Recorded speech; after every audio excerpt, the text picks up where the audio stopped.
Thinking about leaving your soul-sucking 9 to 5 job, one of the biggest struggles I see people, especially as women, face is the idea of having that safety net, that enticing perks and benefits, and listening to that head trash of what will people think if I leave. I totally get it, and I've been where you are. That's why I created a free guide to help you if you're thinking about putting in that notice. It's called Unlocking Your Exit Plan. Discover 5 things you need to do before leaving your 9 to 5. This guide is filled with worksheets and steps so you will have hand holding along the way. You can download your copy in the link in the show notes, and again, it's totally free. Now back to today's episode. Hey there, let's face it. Today's internet world is so saturated and everyone is fighting for that number one spot to be visible. It is no longer about running ads and having thousands of people on your email list. It is about building relationships and networking with others to grow your business and become visible. Hi, my name is Candace. I'm a podcast launch strategist and I help service-based business owners develop and deliver their message to the world by using platforms like podcasting and bringing valuable content to those who need to hear what they have to say. Welcome to the Hello C.S. Dorsey podcast. Welcome back to another episode of the Hello C.S. Dorsey podcast. I have Zuzana here today on the podcast, getting ready to drop some really major value bombs today, and I'm so excited. Hi, Zuzana. How are you doing today? Hey, Candice, it's so cool to be here. Thank you for having me. Thank you for being on. So, first and foremost, tell everyone who you are and what you do. Yeah, sure. So I'm a design thinking facilitator and been working in the field of research and user experience and innovation, and also as a customer experience consultant for startups and Fortune 500 brands for over a decade now. And when I don't travel, I am based in London, UK. And currently this is where exactly I'm standing. Awesome. So could you tell everyone something about yourself that most people may not know? So I am Slovakian. So I was born in former Czechoslovakia and I am actually a communist kid. So I was born and raised during a communism. So I come from a very different background to many friends that I have currently, all around the world. I've really been, brought up in a regime and under very different circumstances. And I came to UK when I was 18 because I really wanted to, first of all, learn English, as funny as it sounds. But that was one of my key, aims to learn the language. And I was super curious. I was super curious about, how it is to be outside of the Iron Curtain and, how other people are living. And I always dreamed, really, that was one of my dreams, to be able to leave my country one day and to travel and to get to know different places and different cultures, really. So that's what I've done when I was 18, and I came alone without having any contacts or anything, because I just really, really wanted to just get out of my country and see what else I could be, what else I could create, what else I could discover in the world. And that's how I really started with a design career and really just finding my feet, in this world. Awesome. This sounds very interesting. I love it. I love it. So let's talk about what can entrepreneurs start doing today to get immediately aligned with their dream customer or client? Right. So I would say that, and you need to understand that I'm coming from the background where I've been working in user research and user experience and customer experience because they're all so interlinked together. I've been working in this field for many years now, and primarily for the companies and the brands that are really heavily willing to invest into a specialist and into the teams that are actually working, within a team to actually creating and bringing this knowledge, right, this know-how about their customers inside of the company. And this is one of the things that I see as a kind of a missing quality information within the entrepreneurial space. And especially for the people that are just starting out, or that are maybe experts, authors in their field, and then now they are thinking about actually embarking, and walking their own path, their own journey. They don't have the right know-how, if I can call it that way, about how to actually do this research and how to actually understand who are the people they really want to serve. And it's an area they actually just skip. I see so many people and so many small businesses really jumping step in a process and going straight into creating their amazing offer.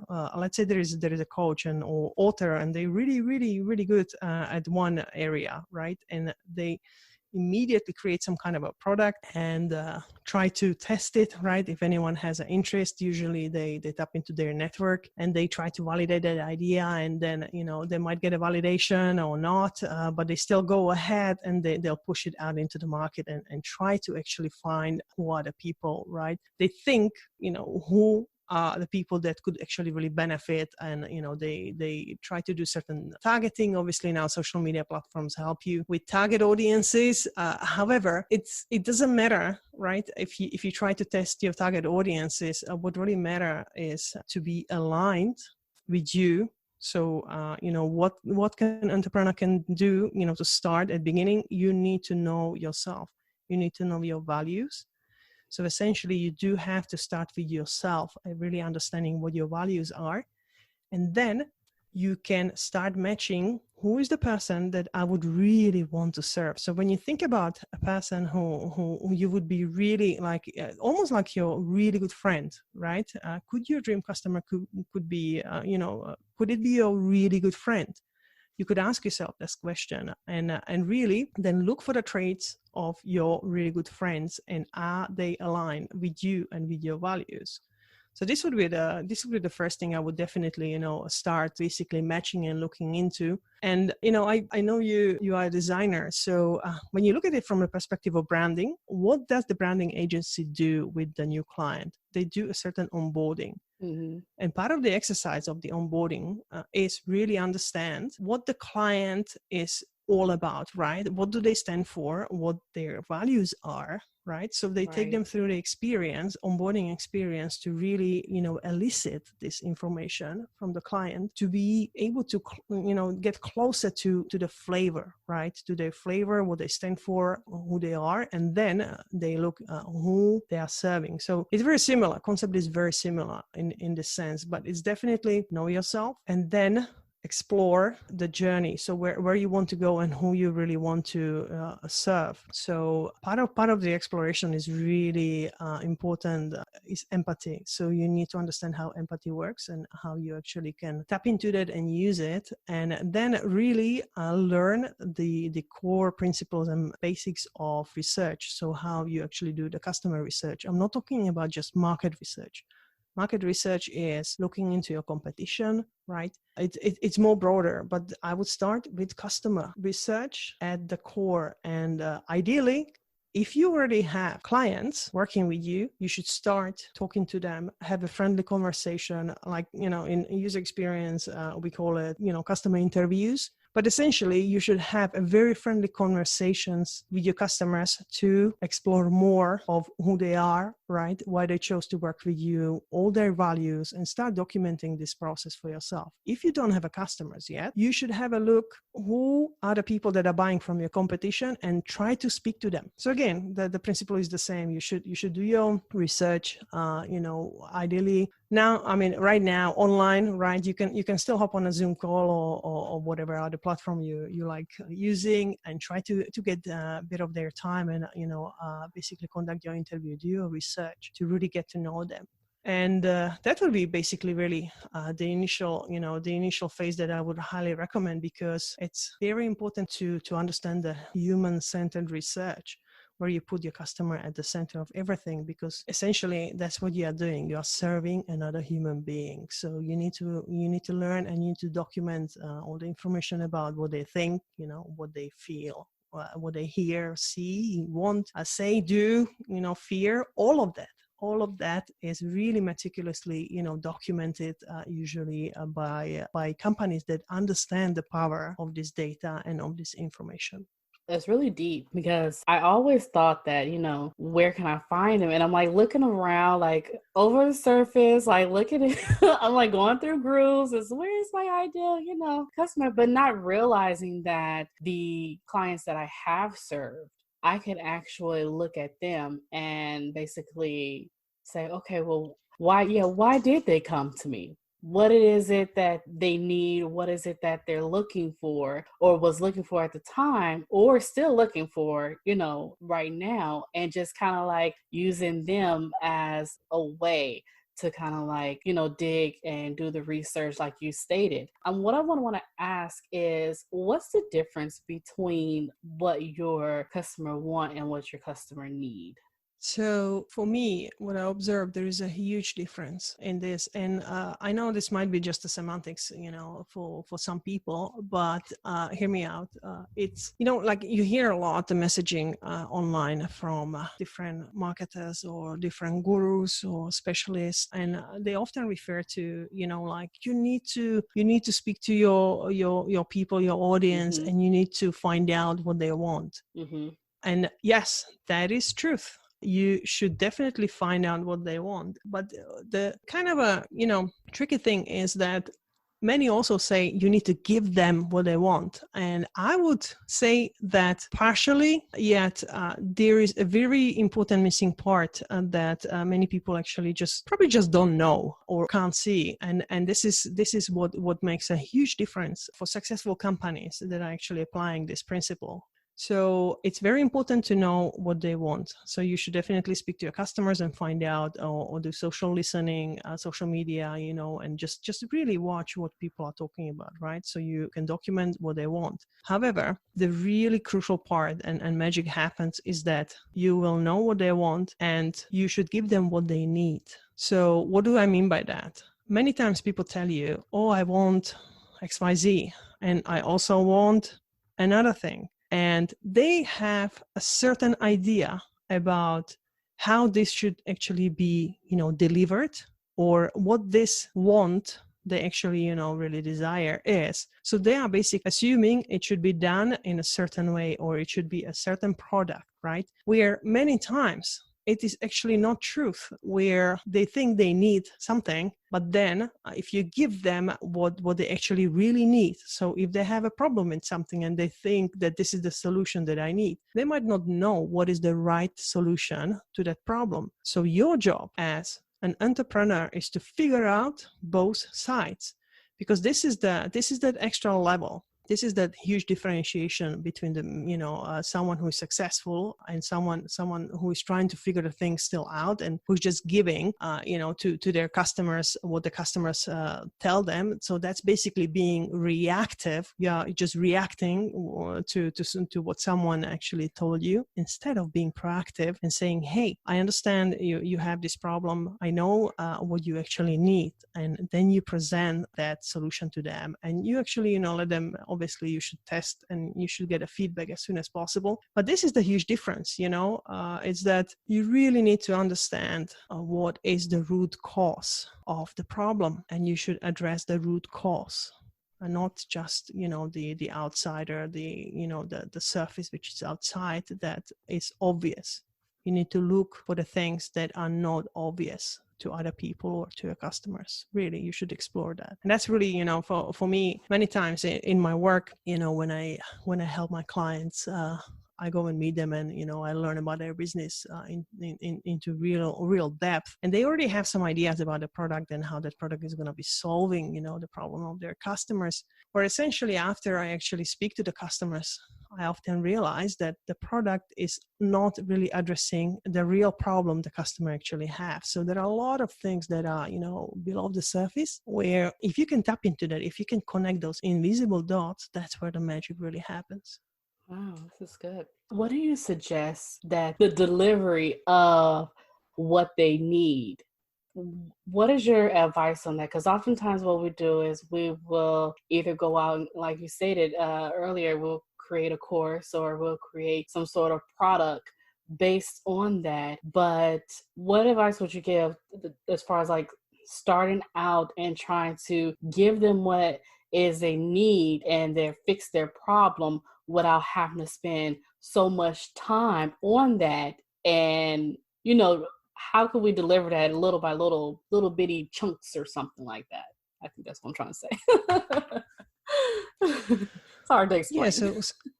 yeah, it's so for example, with a course where, you know, someone is trying to figure out how to, you know, how to do something online. So you're teaching something, you basically trying to help with your expertise other people that actually want to grasp that or learn it or just implement it, you know, into Right. their life or into their business. And I would say you really need to test it out with them. So I'm not saying that when someone tells you, I want something, and then you go like, you know, like, no, you absolutely need something different. That could be, you know, counterproductive basically, or that could be way too shocking for that person, or that person would not be able to actually grasp, you know, what you're trying to tell them, because it really depends from a person, right? And Mm-hmm. obviously it depends from how big is the problem and how long it has been in their life. But I would say really trying to elicit more information from your clients and really go deep and really find what is the real need, what is the real problem, you know, they're actually facing, because it might not be just another marketing tactic or another way how to run a YouTube ad, right? Right. You know, it could be something before that, right? It might not, so they might not have a problem with YouTube ads. They actually might have a problem with their messaging, or with the way they are actually, you know, structuring their whole offer. So you should really, you know, investigate into the root cause of the problems that they are facing. So and if you are not the person who is actually qualified, or who is actually, if you don't want to do certain things, you know, in someone else's business and help them with, then you should at least be able to direct them or send them in the right direction and recommend them that what they should actually do. For example, I never take on clients that I know that I don't want to assist with something that I'm not an expert in, or I would take much longer to actually solve it for them than someone else I already know that is really specializing and is really good at what they're doing. So I would always send them in the right direction, and always tell them, you know, if I can't help them, they will know it immediately, and I will always help them and, you know, tell them, this is what I think you should be doing, and this is how you should be doing it, but without actually really taking it any further. I hope this answers your question. It's a bit difficult, you know, it really depends what it is, right? But that we are trying to solve for people and for Right. clients. Right. Yeah. That definitely helps a lot. So, what advice would you give yourself 10 years ago? Oh, it's such a great question. You know, I would give myself an advice that it is okay for me to just do what I feel like doing. And what do I mean by that? It's like it's okay.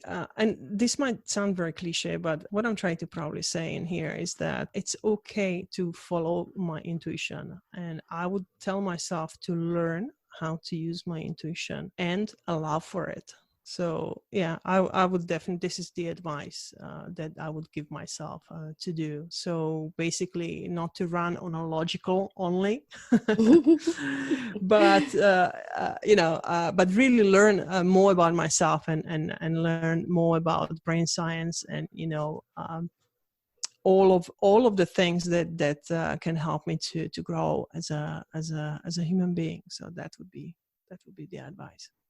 I love it. And I'm going to repeat, it's okay to do what you feel like doing, because oftentimes people say, oh, you do one thing and you stick with it. That is not going to work with someone like me. And I think I mentioned this so much on the podcast in previous Mm. episodes before, that I'm like, I I am a multi-passionate person, I guess you want to call it. I do a lot of different things. I know how to do a lot of different things, and I'm good at a lot of different things. Mm. But to say that I want to stick with just that one thing and do it forever, no, that's not what I'm going to do. If I'm going to do that, that's what I'm going to do at the moment. In that time, I will offer it. But me, I'm just like, I'm like, I would feel like sometimes I'm all over the place, but then I'm like, Candace, it's okay, because you are trying to find the one, that thing that you like really going to be passionate about, you're really going to stick Yeah. with it, and that's going to eventually make you money. But right now it's okay to want to do different things and explore, and I don't think we give ourselves enough leeway. It's like constantly we hear online, like they always say, the riches is in the niches, or you have to niche down, you have to narrow down. Yeah, when you figure it out, then you can narrow it down. But just to give yourself that grace to say, okay, I'm going to try a whole bunch of different things, and then I'm going to hone in those ones that I really like the most, and then see what I can do from there. So I love that. It's Yeah. okay to do what you feel like doing. Yeah. No, and I could not agree more. Like, by the way, before you actually define your niche, so, like, as they say, right, that the riches are in the niches, I Mm-hmm. would say they're not.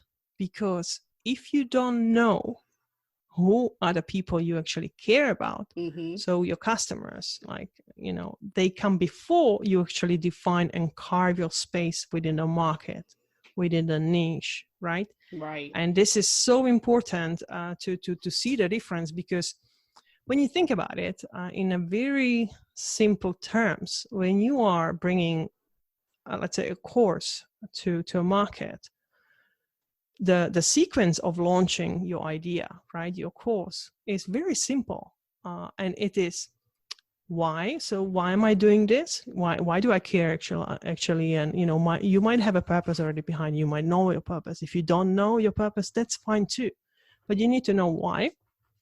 Then you should know your who, right? Your people that you want to help. Then you go where, which is, where is the market? Where is my target? What am I carving within the market? Which market it is? That's where you go into your niching down, ideally. And then you actually should look into, what it is, like, what is that actual offer, that course, what is that special something I want to give to people? And only then you go, okay, how am I going to do it? So how am I going to launch this? Which strategy and tactics I'm going to actually go for? And then obviously when, so the timings of your campaign, and like of the whole thing, right? When I'm going to launch it. So there is a very clear sequence, and many people jump into what immediately. So they bypass why, they bypass who, they bypass where. They kind of might figure out, okay, my target is more or less there, but they really just go into what? Oh, I have an awesome product, let me just launch it. Everyone will love it because I love it, and it's like, and because I'm amazing and I really know my stuff. Guess what? No one cares if you know your stuff if they don't know about you. That's right. Full stop. And like what you said, that you are tapping into different interests that you have, and you are really skilled in different areas in a professional world, and just also in a personal. And all I'm going to tell you, that's brilliant, because that will actually give you a lot of know-how and a lot of understanding and a lot of empathy towards many different areas in a life. And I would say more broader you go and tap into and try to explore the world, richer it is going to be for you than to connect the dots. And it doesn't matter which industry you're going to go into, it doesn't matter, which way you will go, you will be able to leverage that experience and that, those point of views that you will, come across in your life. So I think it's brilliant. I understand that it could be quite overwhelming because, Yes. I could go left. I could go, I could, I could really climb that mountain. I could go and travel. I could, do so many things. I understand that. But if you don't try to go through that experience, if you don't allow for that richness in your life, you will have regrets, and you will not be able to actually really, almost like a rule out phases that you went through, and you will know that, okay, I'm done, right? Right. Okay, I mastered this. What's more, what else, where is my potential? So it's a continuous exploration of the potential you have as a human being in here. So I would say, I understand, and it might be overwhelming, but also it's a journey. It's like, it's part of being creative, and it's part of actually exploring the world. So I think it's brilliant. And you will, on your journey, you will get to the places and moments that will allow you to then build and help others and do things and work on projects that actually really matter to you. So your heart will be in it. I think that's so important. It's really important. So at least for me, I can only speak for myself. No, yeah, But I've you're seen right. where people are thriving, when people are really aligned with who they are, that's beautiful magic, that you can see and observe. That's awesome. Thank you. You make me feel much better.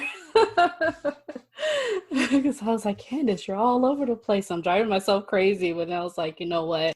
Just enjoy it. That's all I can say. Just enjoy it, test things out. And I mean, I do work a 9 to 5, so it's not like I have to, know something right away. I have time to explore, and then whatever it is that I really want to do, I can really hone in on it, and then I can make that transition. But right now I'm just exploring and having fun, my podcast and being with, other entrepreneurs and everything. So yeah, but thank you for that. You hear that, everyone? You're welcome. You're not the only one. There are many people like this, and including me. I went through different fields, different experiences in my life, and guess what? Now I look back and I go like, wow, like this is what actually has shaped me who I am, and Mm-hmm. I would never be able to solve really complex things in life without having that amount of exposure to difficulties or to experiences. And now I'm talking about life and professional life. It's all mixed together. It's still your life. Right. So it really empowers you. And if you like really widen your horizon, and this is one of the things why I'm super huge advocate about traveling. And I know right now it's a little bit more difficult, but imagine this, Candice. So if you would leave your environment, so your country, and you would go to a country that does not speak your language, and you would live there for half year, imagine what everything would that experience could give you. It will really push your buttons, push your point of views, understanding of the world. But essentially, it would really help you to expand and understand so many different things that are out there. Then you could also bring back into your work, right? My work is my expression of me. That's how I look at it. It's not just like I have to work because I have to work. No, I really love creating things. I love solving things. I love helping others. So for me, it really essentially it's a part of expression of who I am. I love it. I really like that. So where can everyone find you? Yeah, sure. People can find me on my website, which is zuzanadobro.com, which is, let me spell it for you because obviously my name and surname are different, which is ZUZANADOBRO.com. And also I've been, so at the beginning you asked me about, what can entrepreneurs do to intimately align with their dream customer. I'm actually working on a project on a methodology to bring it exclusively to entrepreneurs and small businesses. So if people want to find out more about this and really, understand how they can actually gain that clarity, awareness, and alignment with their target audience across every stage in their customer's journey, they go and follow the work and sign up for the waitlist at thewhomethod.com. Awesome. And we're going to actually include that in the show notes as well with Awesome. your website and contact information and everything. So do you have any last minute advice for our entrepreneurs out there? So advice, I would say allow yourself to really understand, who you are as a person, and create that space for yourself before you actually try to, make any new project or anything, bring any solution to a market. Really, really just, pause for a second and create a space for you to be with yourself. So I know this might sound like, no, oh, I need to do this, and there is so many things I need to get done, and like it's crazy. Like, being an entrepreneur it's a lifestyle choice. So really, my advice would be just stop for a moment and create a space to be with yourself, and stay in a silence for a moment, because that's where a lot of amazing things will come to you, a lot of amazing ideas. So learn how to do this. Give yourself this gift. That would be really my advice to everyone who is there on this journey of entrepreneurship. Awesome. Definitely taking notes. This is for myself as well. Because I allow myself no space whatsoever. I'm like, oh, Candace, you got to allow that space now. I'm like, oh, yeah. Yeah, Candice, it's like this. Like, if your head is full of things and it's always running and doing, how can you allow for the new things, new ideas, new inspiration come to you if you are just full? Like, there is no space. You can't. Like, that's what the creative process really is. Look at it like this. When you're designing something, it's highly possible that you will have a blank sheet of paper and a pencil or pen in your hand, and it will be empty, because that's how you start. So why aren't we using the same principle with our brain, with our mind, and with ourselves? I love that. I love everything. Just like, I love it. I'm like writing it down and taking notes. This is amazing. Well, thank you so much, Zuzana, for coming on today. And I'm almost certain that my listeners out there will definitely get value from this episode, because I've gotten so much value. You should see my paper that I have right now. It's full of notes. Thank you, Candice, for having me. And hopefully we're gonna be able to maybe have another conversation, sometime soon. And anyone, if you got any questions, just find me online, and I'll be happy to, just reach out, and I'll be happy to chat.